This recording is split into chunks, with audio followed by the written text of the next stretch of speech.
Sometimes the ones who create miracles are the ones least remembered in the story.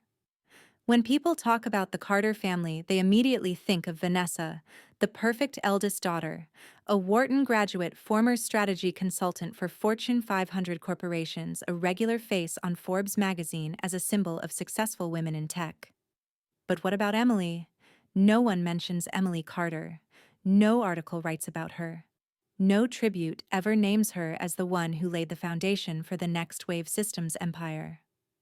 Emily lived quietly. After graduating with a degree in computer science from a local college, she chose to stay in her hometown, living with her father, Mr. Richard Carter, to help run the family's computer repair shop. It was a small space just big enough for 3 desks, a few old laptops, the smell of soldering tin cables, and stale coffee. To outsiders, Emily was the girl with potential who never dared to step out into the world. But the truth was completely different. While Vanessa was busy advising multinational corporations on sustainable development models, Emily, in that little corner of the repair shop, was working day and night, writing the very first lines of code for a piece of software that would later revolutionize how thousands of small businesses across America operated. No one knew that. No one cared. She didn't need praise. She wasn't seeking the spotlight. She had only one thing: the belief that technology should serve those who can't afford million-dollar consultants. Back then, NextWave Systems didn't even have a name. It was just an idea, a quiet passion, a personal project that Emily kept hidden on a hard drive, encrypted with her own password. The only thing she lacked was time, and perhaps an opportunity. But opportunity, like the truth, always knows when to arrive. You can ignore a person, but you can't ignore what she builds. Emily didn't yet know that the journey from the shadows would lead her to confront her entire family, and her silence would soon become the loudest declaration of all. Great things often begin with very small details. Sometimes it's just a single line of code written in silence at midnight. For Emily Carter, technology was never something flashy like the presentations in Manhattan boardrooms. It wasn't in sleek slides or catchy slogans meant to attract investors. To her, technology was a way to fix the world one small bug at a time. While others chased groundbreaking ideas to raise millions in funding, Emily chose to tackle problems so trivial no one even bothered to care. Grocery stores struggling to manage inventory with pen and paper. Outdated pharmacies unsure how to track stock levels. Family-run retail chains facing delivery delays due to the lack of a simple reporting system. In the small room behind the repair shop, where the warm light of a desk lamp mixed with the steady rhythm of typing, Emily wrote the first lines of code for Inventory Ease, a simple, low-cost, easy-to-use inventory management software, so intuitive it didn't even need a manual. She had no team, no marketing, no investor deck. Just an old laptop and one single question: how do I make this usable for someone who barely knows how to use technology? When she finished the first prototype, her father, Richard, just frowned. Who would need this? Everyone's already using Excel. Emily didn't answer. She simply installed the software on the computer of an old customer, a man who ran a small neighborhood bakery. A week later, he came back. That program's pretty good. Even my daughter can use it. Can I buy the full version from you? Emily just smiled and gently nodded. 1 copy, then 3, then 12. And then one day she had to do something she never thought she'd have the confidence to do: register her own company. The name she chose, NextWave Systems Inc., wasn't meant to talk about technology. It was about the next wave of people who build with purpose, who truly understand, and who want to change the world through action, not the spotlight. Emily never dreamed she would change the tech industry. She was just trying to fix a bug. But as it turns out, that first line of code was the command that launched a revolution. Great empires don't always begin with battles. Sometimes they begin with a simple idea that refuses to be ignored. And Emily Carter, the quiet girl in a repair shop, had just officially launched a game she herself didn't yet know how far would go. Not everyone who returns brings family ties with them. Some come back only to reclaim what they never helped build. 3 years after NextWave Systems Inc. was officially founded, Emily Carter's company had quietly taken root in a forgotten market, small micro businesses, where her software had become the operational backbone for over 500 clients across the American Midwest. Emily didn't expand aggressively. She didn't raise capital or chase media coverage. She simply worked. One day, revenue surpassed the $1 million mark, a memorable milestone, and that was also when Vanessa Carter returned. The once perfect older sister with an MBA from Wharton, a McKinsey business card, and radiant photos at international forums, walked into the modest office of NextWave Systems as if inspecting a branch she had accidentally forgotten. She gave Emily a textbook, perfect hug, distant, appropriate, captured neatly on camera. Then, at that evening's family dinner, when everything seemed like nothing more than a casual reunion, Vanessa raised her glass of wine and said with confidence, "I've decided it's time I return to the family business. I'm ready to lead with Emily as co-CEO." Emily looked up from her cold salad. She had never been asked. She had never been informed in advance. Her father, Richard, practically lit up. He held Vanessa's hand, his eyes radiating open pride. "That's wonderful, sweetheart. This company could really use your global experience." Emily pressed her lips together. She looked at the father who had once stood by her side through the earliest, toughest days, now ready to hand everything over to someone who had never written a single line of code for NextWave. She didn't react. She didn't confront. She didn't retreat. She simply returned to her desk the next morning, turned on her computer, and typed the first note into her private journal the day Vanessa returned. The day the company began to shift. The day I understood to keep what you've built, sometimes you must learn to fight. Not every return is a reunion. Some come back not to reconnect bloodlines, but to seize the throne within the family. Vanessa was announced as co-CEO in charge of strategy and business development. Emily, the founder, the lead developer, the keeper of every single early client contract, was repositioned as head of product, a polite way of pushing her out of the decision-making circle. And Emily let it happen. On the surface, some take the stage with a spotlight, others wait in the shadows with a blueprint. The new game had only just begun, and Emily knew silence is always the first layer of a plan no one sees coming. In every dynasty, there are always two types of queens, one who is crowned and one who forges her crown by hand. From the day Vanessa Carter officially assumed the position of co-CEO, the atmosphere at NextWave Systems Inc. shifted, not loud, not dramatic, but cold and steady, like the way a storm quietly moves into a clear sky. The media arrived.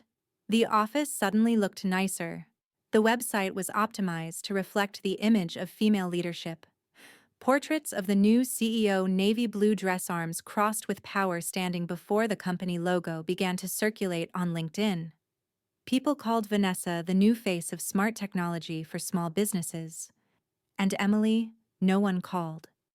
In the press, she was briefly mentioned as co-founder and product specialist. In investor meetings, Vanessa was the one presenting the representative. Emily was moved to a chair by the window where there was no microphone. Emily didn't object. She didn't complain. She still arrived the earliest and left the latest. But what she began to observe and record was no longer bugs in the software. She started taking note of the times VIP clients were redirected without informing her. The meetings where her name was erased from project assignments. The credits on slides where Vanessa's name appeared bolder each day, while Emily's faded like a watermark. Vanessa didn't need to fight. She ruled with subtlety. A single comment, a smile, a glance that said, "I'm sure Emily agrees," and just like that, she claimed a piece of Emily's authority without asking permission. Vanessa ruled through image. Emily commanded through systems. But in a company with only one throne, two queens, means an unnamed war. Each had her own weapons.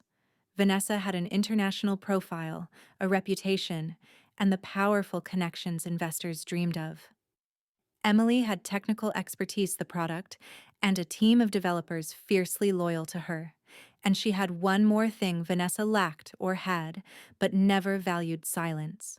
Because Emily knew those who chase the spotlight rarely notice what's growing in the shadows. Leadership is not in how loud you speak in the boardroom, but in how deep your fingerprints are on the code. Emily was still there, still tirelessly building infrastructure, still managing key client relationships, still the last person to approve every update. But in her mind, a question had started to echo softly yet persistently. If I don't act, how long until I'm erased completely from the very company I created? That question would soon be answered. Because soon, a glass will fall. And it will shatter in a way no one saw coming. Some betrayals don't need daggers, just a crystal glass, a few hundred witnesses, and a smile that was calculated in advance. Saturday, the final week of April. The Halcyon Hotel, located in the heart of San Jose, shimmered under chandelier lights and the polite clinking of glasses. On the top floor, amidst soft jazz and trays of glistening red wine, Richard Carter, founder of NextWave Systems and father to two CEOs, hosted his 60th birthday celebration. And as with everything at the company lately, Vanessa Carter was the one in charge of planning. Emily Carter, as always, remained behind the scenes, quietly ensuring everything ran smoothly. That evening, Emily wore a simple black dress. Nothing extravagant, no attempts to draw attention. She only wanted to fulfill her role as a daughter, a founder, and someone who once believed that kindness was enough. But Emily had forgotten one thing. This was no longer a family party. This was a power transfer in disguise. The pivotal moment came when Vanessa gracefully stepped up to the podium, raised her champagne glass, and began. As we celebrate not only our father's birthday, but also the remarkable growth of NextWave Systems, I think it's time to share a new direction. Emily set down her glass. She felt the air in the room slow by a beat. After long conversations with the board, our advisors, and key stakeholders, we've come to a consensus: the company needs unified leadership. All eyes turned to the stage. Emily stood still. She had suspected. But she never thought Vanessa would choose their father's birthday night for the first cut. Starting today, I will be assuming the role of sole CEO of NextWave Systems. A scattered round of applause mixed with murmurs of surprise. Emily felt her heart slow, not from shock, but from confirmation. Vanessa continued, every word as if pre-programmed. Some people are incredible at creating. Others are born to lead. My sister Emily has done an adequate job maintaining our systems. But to go global, we need vision. Emily swallowed hard. Her eyes scanned for her father. Richard sat at the head table and he nodded with a smile. No words of defense. No glance in her direction. And just like that, after 10 years of building coding, keeping every line of code clean and every server running, she was dismissed with nothing but a champagne toast and a few carefully scripted lines. The entire room fell silent as Vanessa concluded, in today's fast-paced industry, excellence must come first. And unfortunately, Emily's vision belongs to the past. No direct insult. But every word was a verdict. Emily didn't cry. She didn't rage. She simply stood, walked to her father's table, and placed a carefully wrapped gift box before him. Happy birthday, Dad. Then she turned and walked out of the room through a sea of eyes filled with pity, curiosity, and silent agreement with Vanessa. Some sisters raise each other up. Others raise the knife. Emily said nothing more, but inside a single line had just been rewritten with clarity. They thought they'd closed Emily's chapter. What they didn't know was that they had just turned the first page. When they think your silence comes from weakness, let that silence become the storm they never saw coming. That night, Emily didn't sleep. She sat alone in her small apartment, the place where every achievement of NextWave Systems had once been mapped out by her hands alone. On the wall hung the first sketch of inventory ease. Beside it, the patent rested quietly in a simple wooden frame. She didn't cry. She didn't blame. She opened her laptop, logged into the company's share management system. And then, with a single click, she reactivated a dormant ownership right from 3 years ago. 3 years earlier, when the company needed funds to expand, Richard, the father she once trusted completely, had quietly sold 6% of his shares to Emily, hoping to avoid diluting control with outside investors. He hadn't read the terms carefully, but Emily, as always, read every line. The result: she now held 51% of NextWave Systems, which meant every decision Vanessa had just announced was nullified. But that was only the beginning. Emily opened a hidden folder on her hard drive. Its name, Nova Plan, the Plan B she had silently built for over a year, ever since the first time she was excluded from product strategy meetings. She knew Vanessa excelled at image and public narratives, but Emily had something far sharper: data systems and binding legal contracts. 3:00 a.m. Emily sent an email to all senior staff, major clients, and strategic investors. The subject line contained only one sentence regarding leadership restructuring and software licensing terms. In the email, she declared she was the majority shareholder and would temporarily reclaim executive control per company bylaws. That NextWave's flagship software, including the entire codebase and core datasets, was the property of a private company she had founded, Nova Grid Technologies, LLC, and that the licensing agreement for using that software had expired exactly 9 minutes ago, and she had no intention of renewing it. 9:00 a.m. Main conference room, NextWave HQ.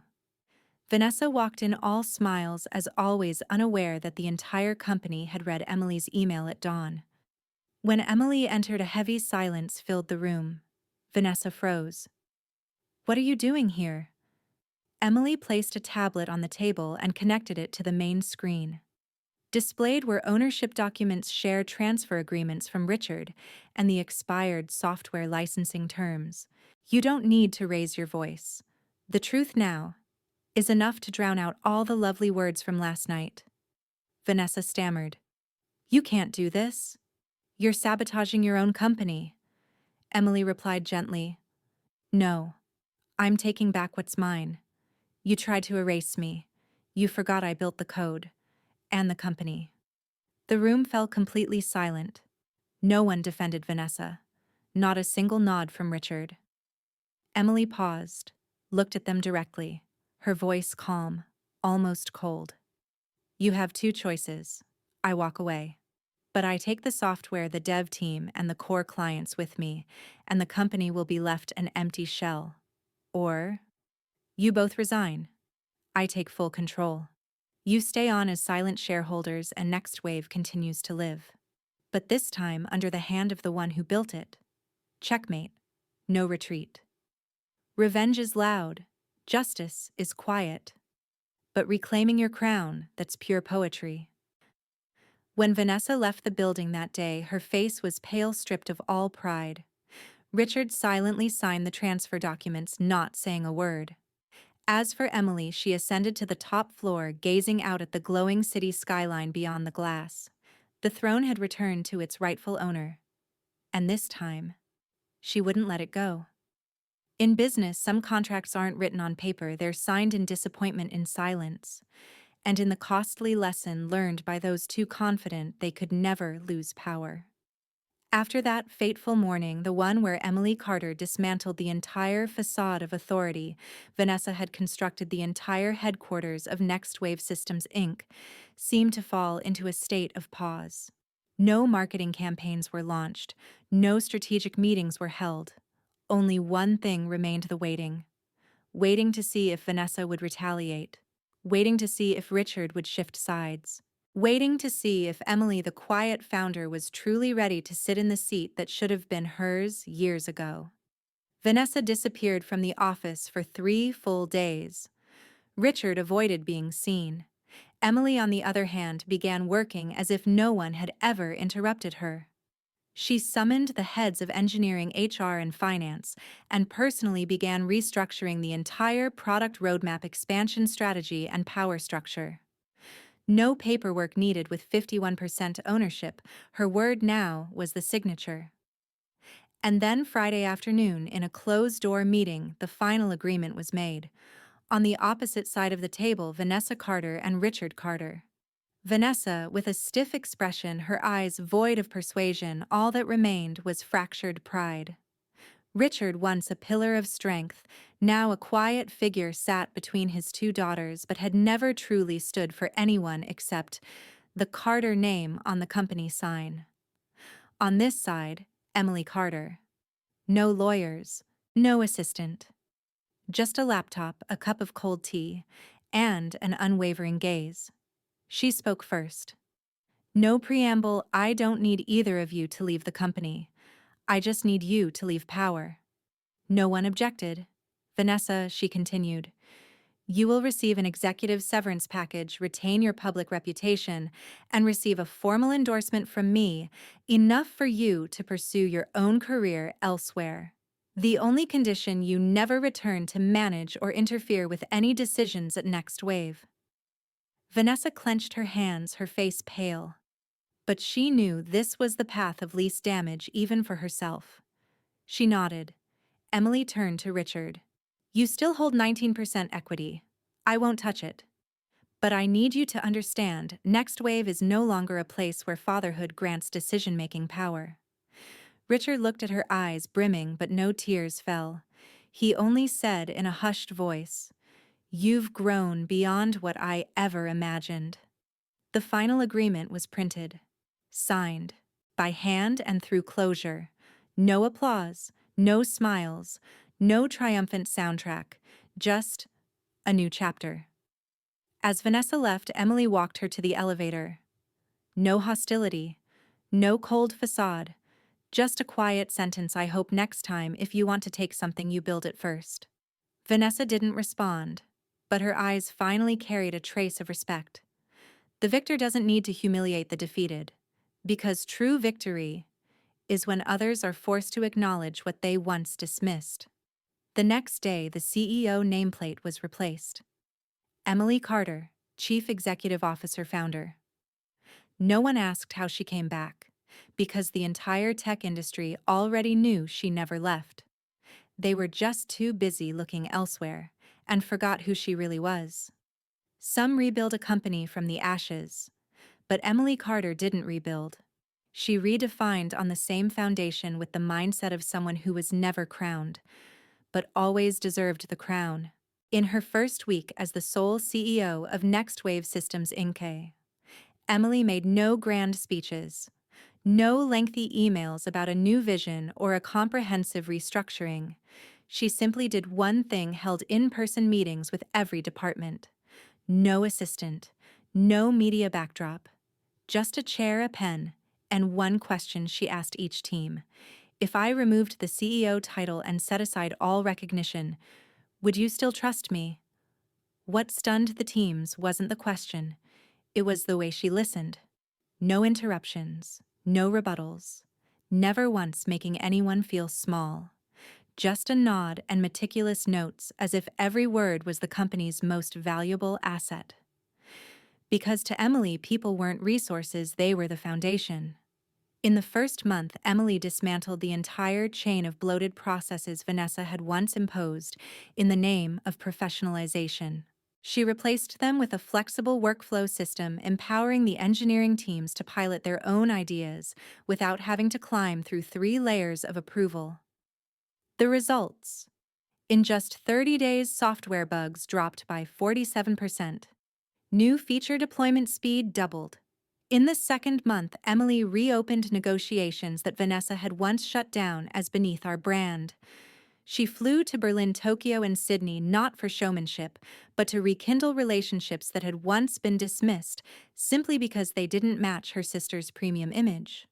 And within the next quarter, NextWave Systems expanded to 11 countries, with over 3,000 new businesses signing up for the platform. No PR campaign, no fundraising, just a product that worked, and a leader who understood what customers needed more than just inspiration. 1 year later, in the same auditorium where Emily had once been ousted from executive leadership for the first time in company history, every employee from interns to senior managers gathered for the annual year-end celebration. On stage, Emily didn't read a speech. She simply told a story. Once there was a girl who wrote the first lines of NextWave software in the back room of a computer repair shop. No one said her name. No one wrote about her. But today, we're all sitting here because that girl never gave up. The entire hall rose to their feet. No one had been asked. No rehearsals were made. Just applause stretching on until Emily had to bow, both hands clenched in emotion. She didn't just come back. She brought the company back to what it was meant to be built, honestly believed deeply, and grown through real value. When Vanessa saw the speech through a live stream, perhaps she finally understood she hadn't lost because she was removed from the CEO seat. She had lost because Emily achieved something she never could, an entire company choosing to follow her willingly. NextWave Systems is no longer just a software company. It is a symbol for those who were underestimated, overlooked, pushed to the margins, but still quietly reshaped the world without needing the spotlight. Some crowns are not bestowed by hand, not accompanied by robes or fanfare. They simply appear when everything you've endured is finally called by its rightful name, deserved. One December morning in the gentle chill of San Francisco winter, Emily Carter received a special invitation letter from Harvard Business School, the very school where Vanessa once studied, where Emily had long been compared as the less ambitious version of her sister. The letter was brief, formal. "We would be honored to have you as our keynote speaker at this year's graduation ceremony. Topic: Hidden Strength, the Power of Underestimated Leaders." Emily read it over and over, not because she was surprised, but because deep down she knew the world had finally begun to listen to the story she had been quietly writing all these years. The ceremony was held at Sanders Theater, a place that had hosted thousands of speeches from renowned leaders. That day, Emily stepped onto the stage in a minimalist black dress, her hair tied back neatly. No designer logos, no company banner behind her. She held only a folded sheet of paper, a few notes. The rest she would speak from the heart. She didn't start with accolades. She didn't talk about growth numbers, didn't flaunt patents, didn't mention her CEO title. She began with a memory. 10 years ago, I sat in the corner of a small classroom debugging inventory software for a neighborhood grocery store. No one called me a founder. No one waited for me to speak. And truthfully, for many years after that, no one ever did. But I stayed. I kept writing. And eventually, the code spoke for itself. The entire auditorium fell silent. The world will always have people who underestimate you. They will look at your degree, your gender, your appearance, or even your silence, and they'll decide you're not leadership material. Let them. And then you keep going. Quietly, steadily, and relentlessly you build. The air didn't erupt in cheers, it vibrated with something deeper, the resonance of a truth everyone had lived through, being underestimated. At the end of the speech, as Emily stepped down, a young female graduate approached, her eyes red and teary. "You don't know this, but you just saved me from giving up on my dream." Emily didn't say anything. She simply held the girl's hand like someone who had once stood in that same place, understood that feeling, and now was passing the fire forward. A few weeks later, in the main office of NextWave, Emily walked into her workspace, gazing out over a city waking up in golden morning light. On the wooden shelf beside the window still sat the old gift box, the one she had once prepared to give Richard on his birthday last year. Inside was a photo album, the journey from the small repair shop to the launch of the first software, pictures of the first lines of code, the first orders, and the original system design she and her father had built together. She had never given him that box. Today she opened the lid, gently took out the album, turned each page. Maybe, someday. When every crack has had enough time to become callous, when he's ready to hear not from an heir, but from a creator. Emily had never been crowned. She crowned herself with everything she had endured, preserved and reclaimed without ever needing to scream. You don't need the whole world to validate you. You just need to know you didn't abandon yourself when the world turned away. And that's how an empire is born. No coronation, no trumpet. Just a woman unwavering will, and a story powerful enough to live on forever. Thank you for following Emily Carter's journey. If this story resonated with you, don't hesitate to. Like if you've ever seen yourself in moments of being underestimated. Comment if you're quietly fighting for something others can't yet see. Subscribe to never miss the next story on family ambition and rebirth. Share if you know someone who needs to hear this today.